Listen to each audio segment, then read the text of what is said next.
As Chicago mourns a child murdered by another child, shocking news that an 11-year-old has been arrested for another murder.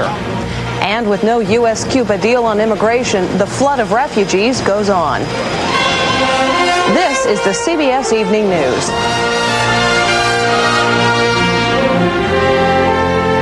And good evening, I'm Deborah Norville, sitting in tonight for Bob Schieffer. At the end of a week that has been scarred by reports of children killing other children, there is today one more shock. Police in Chicago say they've arrested and charged an 11-year-old with the murder last year of an elderly neighbor. It's just the latest example of a horrifying and growing trend that is confounding law enforcement agencies around the country. Children who kill. Maybe we're going to have to change the way we think in this city and around the country, but usually you don't consider your prime suspects to be 11 years old. Chicago police were stunned to learn the person responsible for the brutal murder of an 84-year-old woman, unsolved for a year, was her neighbor. He's only 11. He was 10 years old at the time he stabbed and beat this woman to death. The youth lives next door to the woman and stated that he hated her. That chilling revelation comes as Chicagoans are still trying to make sense of a string of deaths earlier in the week. Parent or parent have responsibility. We cannot advocate that and say they don't have responsibility. It's society's problem. On Sunday, a 14-year-old girl was apparently killed by an 11-year-old boy who was himself killed later. Two brothers, aged 14 and 16, are charged with that murder. And worlds away, the sleepy New Jersey village of Highbridge is still in shock over Thursday's murder of 11-year-old Jacob Tracy, shot in the chest in his own bedroom by his 13-year-old friend. Reportedly, Jacob refused to accept another child's apology. Duke it out or something, or, whatever, but guns, that's beyond them. Yet increasingly, it's not. Since 1985, the Justice Department has recorded a 62% increase of 10 to 14-year-olds arrested for murder. Dr. Eli Newberger is an expert on children and violence. We may only be beginning to reap the whirlwinds of a decade and a half at least of neglect of our children. Why we must march. Siobhan, 14. Robert, 11. The Hardaway brothers, 14, 16. In Chicago today, a Labor Day march was announced to call for an end to juvenile violence. It's a refrain that's gathering voices. We are in danger of losing a generation of children because our present plan is to lock them up and burn them up. In fact, we should build them up. Jesse Jackson and former Education Secretary William Bennett will discuss American values tomorrow morning on the CBS News broadcast Face the Nation. With talks on the refugee exodus resuming tomorrow, Cuba's chief negotiator today charged the United States is being inflexible by refusing to discuss the economic embargo. Nearly 600 Cubans have been picked up so far today. More now from White House correspondent Bill Plant on Martha's Vineyard. Cubans continued putting out to sea by the hundreds, most of them in barely seaworthy makeshift rafts and boats. Many of them apparently worried that the U.S. and Cuba could soon make a deal, resulting in a crackdown on departures. The numbers today are likely to be about consistent with what they've been over the past 4 or 5 days. At the end of 2 days of talks in New York, U.S. diplomats have offered Cuba a proposal to increase legal migration in return for a ban on departures. Today, Cuban negotiators consulted with Havana, and U.S. officials held several White House meetings, heightening the sense that a deal may be close. The talks are due to resume tomorrow. President Clinton, on vacation in Martha's Vineyard, has had nothing to say about the Cuban refugees. His weekly radio address before a local audience here was about the economy and Labor Day. But his Cuba policy is still under fire.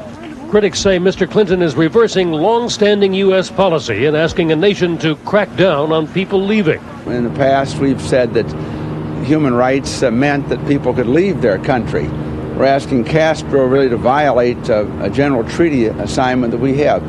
So that isn't going to work for very long. The administration continues to insist that it's only talking to the Cubans about expanded legal migration. But Cuba, of course, wants to talk about the trade embargo. It blames the U.S. trade embargo for the conditions which lead to the mass migration. Deborah? Bill, any likelihood of a compromise on America's point on that? Don't look for it, Deborah. The U.S. has considered the fact that Cuba has long wanted increased visas. They think that's what will make this deal work. Another reason there's not likely to be a compromise, the administration is very concerned about warnings it's received from South Florida that if there's anything that even looks like a concession to Castro, that could touch off unrest in the Cuban-American community. All right, Bill Plant in Martha's Vineyard, thanks a lot. Despite the surge on boat people and the widespread economic hardships on the island, Fidel Castro still appears to retain the support of many Cubans. Giselle Fernandez is in Havana with our report.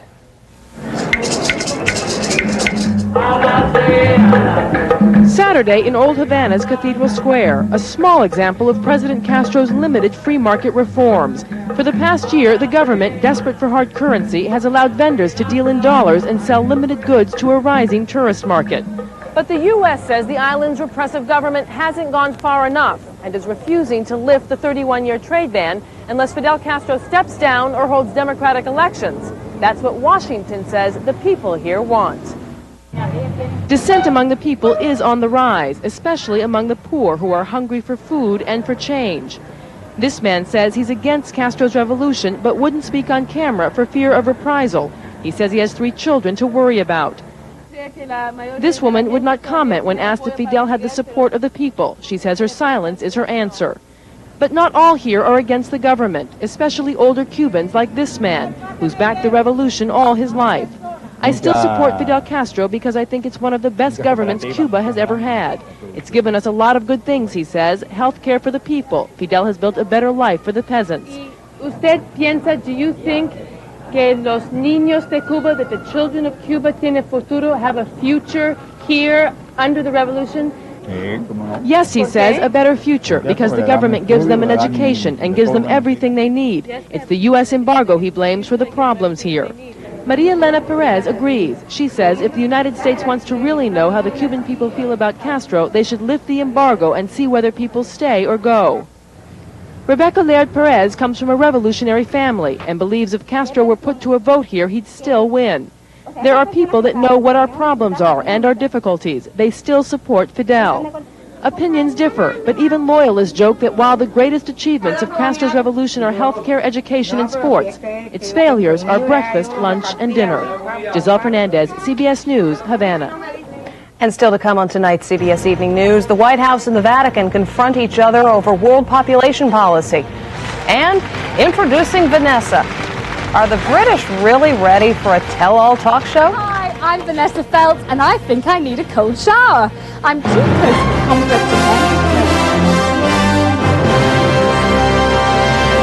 Okay, if the moon was really made out of cheese, I'd be an astronaut. Healthy Choice makes real cheese with skim milk, so it's naturally fat-free. I love their shredded cheddar. I put it on practically everything. I put it in taco salads. I put it on nachos. I put it in my famous tortilla torpedoes. Cheese is the center of my food universe. I even put cheese on my cheese. Oh, and the Healthy Choice singles, they make a great grilled cheese sandwich. Without cheese, I am nothing. With Healthy Choice, I eat what I like. Cheese. The big Labor Day sale is on at Sears, where all athletic shoes are on sale. All Reeboks, Winter, LA Gear, Converse, and more. All 20 to 30% off. Sears Labor Day sale. It's over Monday, so step on it. How can something non-alcoholic taste this good, huh? Funny you should ask, Jim. Old Milwaukee starts with fully fermented beer and uses this Centrotherm with its unique rotating evaporator system to carefully remove the alcohol. So, full-bodied beer flavors never compromised? Exactly, that's the beauty of the Centrotherm. For a non-alcoholic brew that tastes like beer, it doesn't get any better than this. Who said that? If you want 100% of 12 vitamins and minerals from your cereal, try Total. Because to try to get that from shredded wheat, you're going to have to add more than just milk. Like what? Perhaps you'd like to start with these. Huh? Whole grain Total. One bowl, 100%. I'll try the Total. The last Russian troops to leave Germany after almost a 50-year presence were welcomed home today in Moscow. Thousands cheered troops marching along the same route taken by victorious Soviet troops returning after World War II.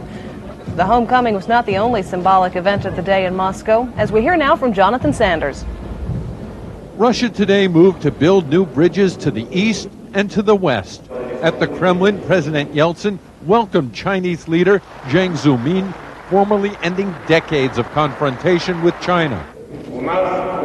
Hand in hand, we will develop a beneficial partnership, Yeltsin said, as the two countries pledged not to target their nuclear missiles at one another. Neither side wants to put money into a military confrontation.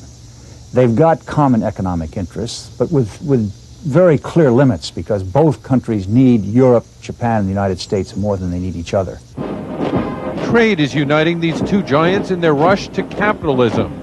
But it wasn't just Russian and Chinese flags signaling a change in the wind here this weekend. Flying over a Siberian outpost, Russian and American flags, the site of the first joint military exercises between these former foes. We're going to bring two young generations of Americans and Russians together for the first time. A few protesters came out trying to stir up nationalist sentiment against what they call an American imperialist invasion. U.S. troops did invade Russia in 1918, sent by President Woodrow Wilson in a failed effort to stop the Bolshevik Revolution. But this time, the American Army is here to show support for the latest Russian Revolution. The new generations have a great opportunity, unlike my generation, which had nothing but Cold War. Not much of a hint of cold today in Siberia, as troops who prepared to do battle in the past started training for joint peacekeeping operations in the future. Jonathan Sanders, CBS News, Moscow. Pope John Paul vowed today to go ahead with his planned visit to Sarajevo next week, despite escalating violence there and the refusal of Bosnian Serbs to guarantee his safety. The Pope says he'll put his faith in the Virgin Mary. Serb leaders have claimed the Roman Catholic Church is biased against Orthodox Serbs. And the Pontiff has been speaking his mind for weeks on another subject, the United Nations Conference on Population, which opens Monday in Cairo. Martha Teichner has more.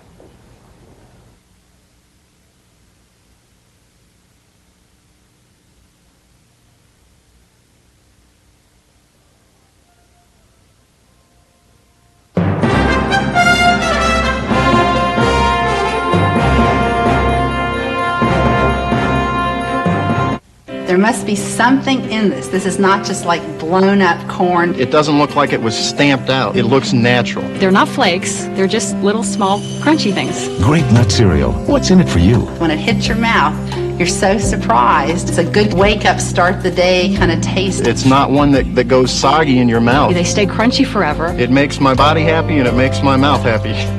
Grape nuts. There's lots in it for you. I think crunchy's great for you. What do you want, soggy, flabby? I mean, when I bite into a York peppermint patty, I get the sensation of catching an icy cold wave. Woo! It's a big one. I'm hanging 10. I'm shooting the curl. Woo! York peppermint patty. Get the sensation.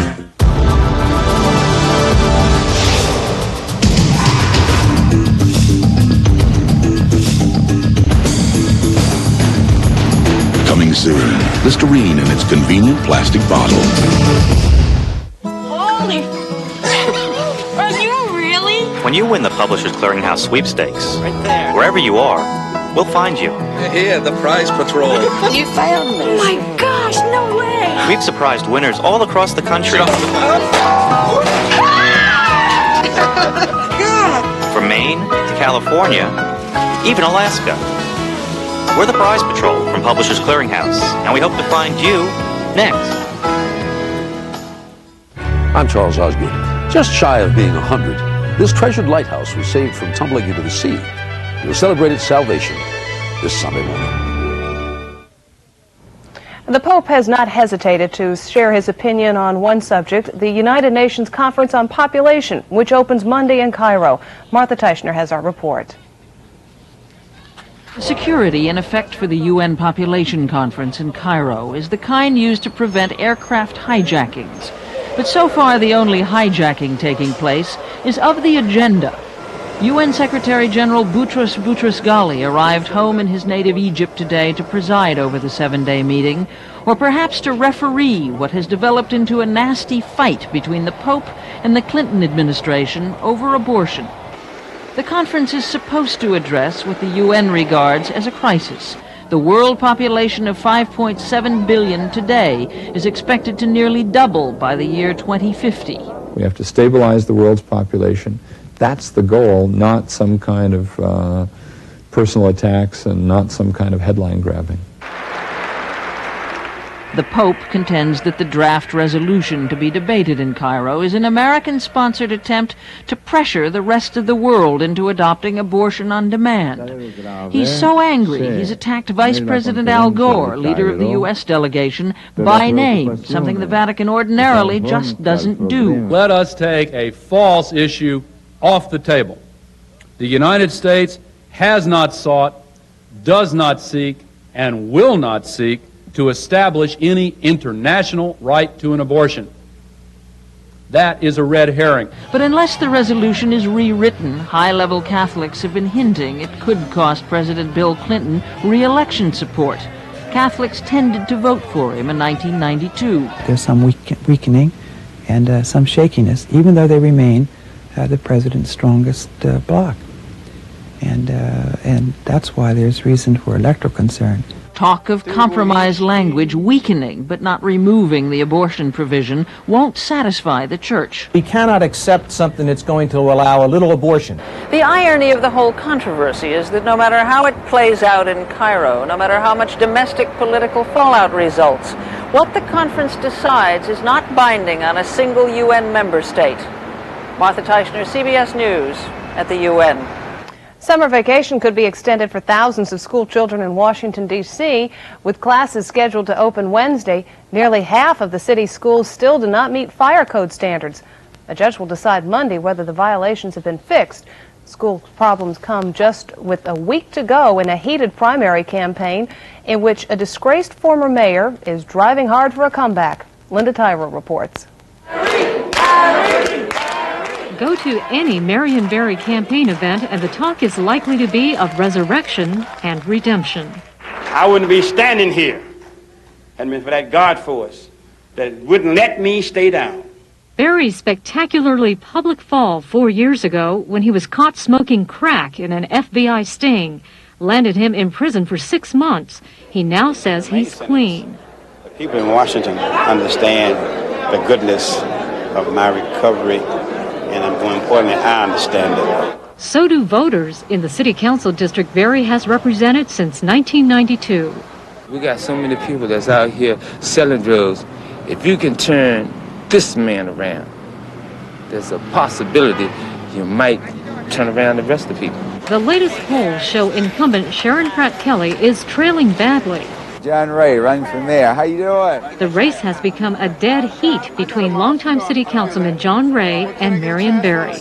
This is not about saving the soul of Marion Barry. It's about saving the soul of Washington, D.C. And others wonder if the new Barry has what it takes to run the city. For the last 6 of his 12 years in office, he ran the government into the ground.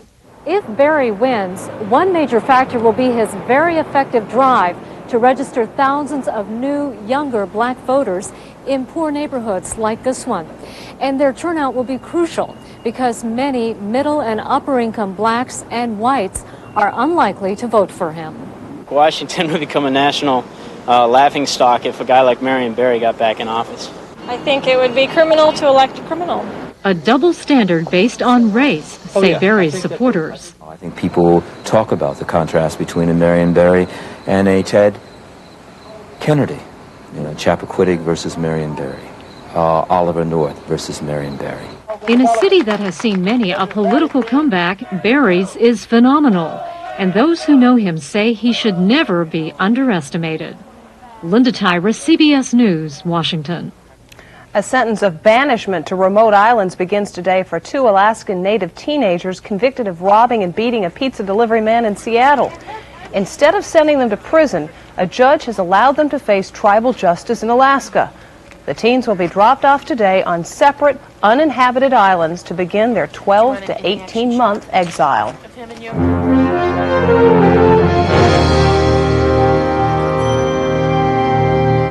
Well, we're here with tropical fish dealer Rudy Laszlo, who thinks his zipper bags are fine and won't switch to Gladlock zipper bags. That's correct. Rudy, what do you say we drop these piranhas here into your little fish heaven? Nope. Sealed in either your bag or the Gladlock bag with the yellow and blue make green seal, which means the bag is closed. Your bag doesn't have a green seal.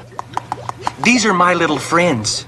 Use the Gladlock. When it really counts, get Gladlock. Can you hear that? They're applauding you. Rudy, Rudy, Rudy. Right now, during Sears' huge Labor Day sale, all Craftsman portable electric tools are on sale. Plus, all paint, every gallon, every brand, on sale. But hurry, sale ends Monday at Sears, bringing America's best to you.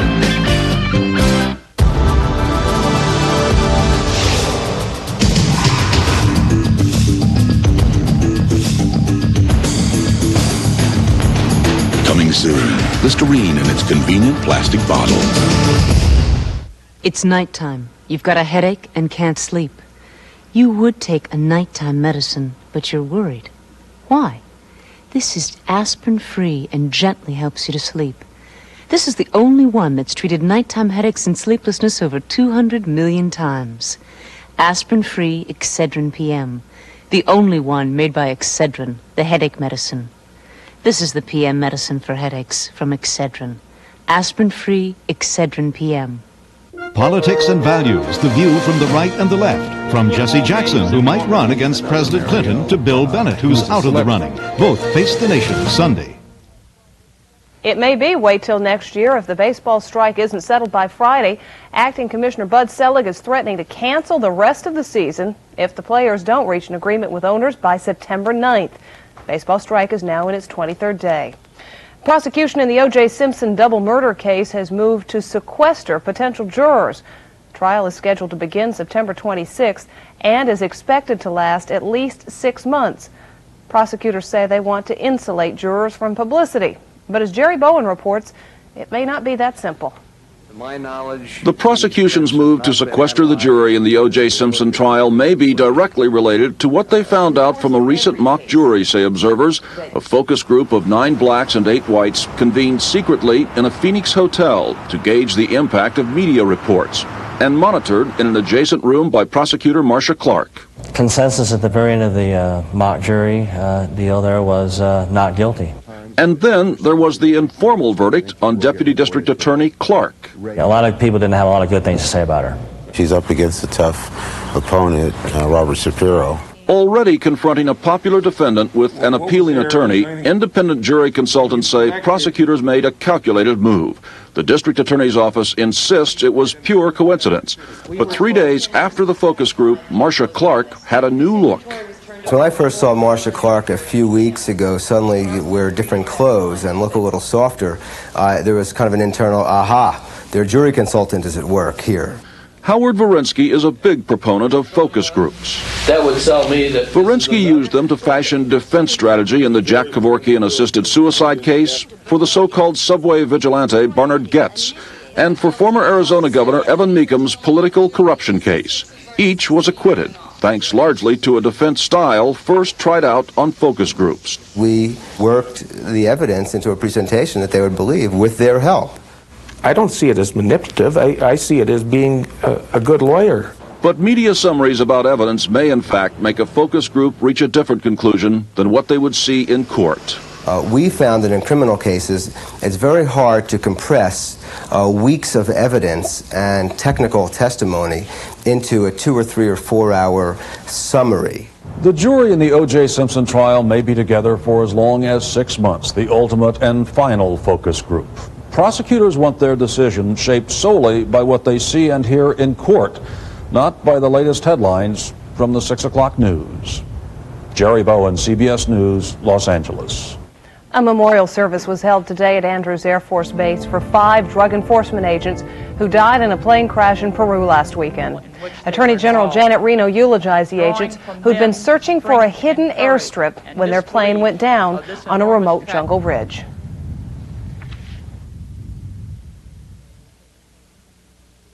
Do you question your bladder control protection? The answer is new technology from Attens that you can sample for free. What makes it so new? Only new Attens has perma-dry fibers woven in to absorb faster. Really? To see for yourself, call 1-800-ATTENDS now for a free sample by mail. Do you have the right kind of protection for me? Ask for a pad, guard, undergarment, or brief. We'll help you choose the right size. Great. Call for a free sample today and look for ATTENDS in the store. This is a square inch. This is a wheat thin. A wheat thin is the most real food deliciousness you can get in a square inch. The most genuine toastiness, the most baked-in crunchiness, the most deep-down munchiness, the most nuttiness, the most dippiness, the most flippiness, the most snackiness, the most lip-smackiness you can get in a square inch. Wheat Thins, the most taste you can get in a square inch. Nabisco. Some days, I get these really pounding headaches. I used to take Tylenol, but it didn't always get rid of all the pain. So I've been using Advil for a while now. I found that on my tough headaches, 2 Advil work better than 2 extra-strength Tylenol tablets. Better than extra-strength Tylenol caplets. Better than Tylenol gel caps.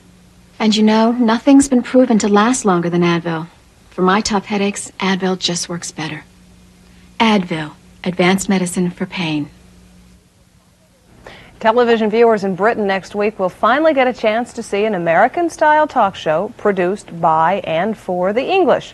But some wonder if participants in British talk television are really willing to let it all hang out. Sidney Kennard in London reports.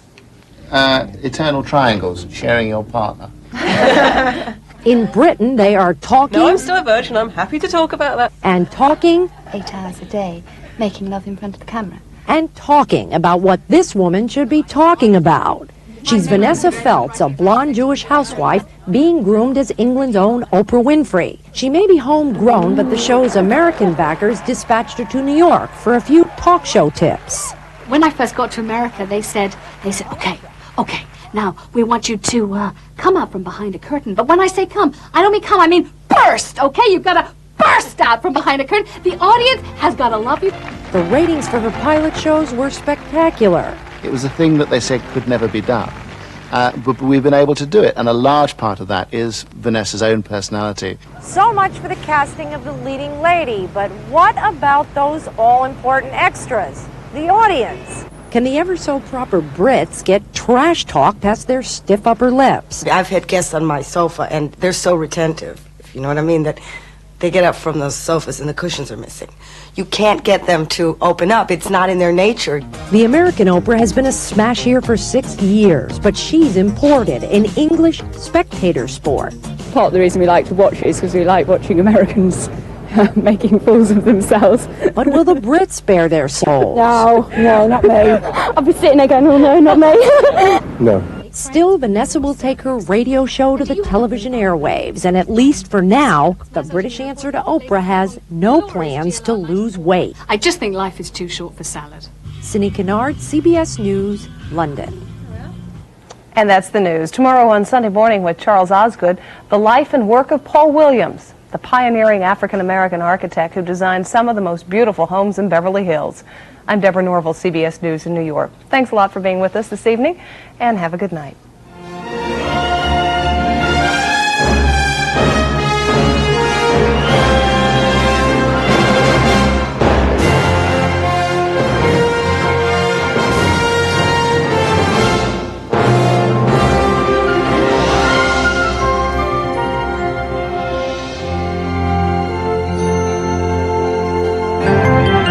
Experience CBS News.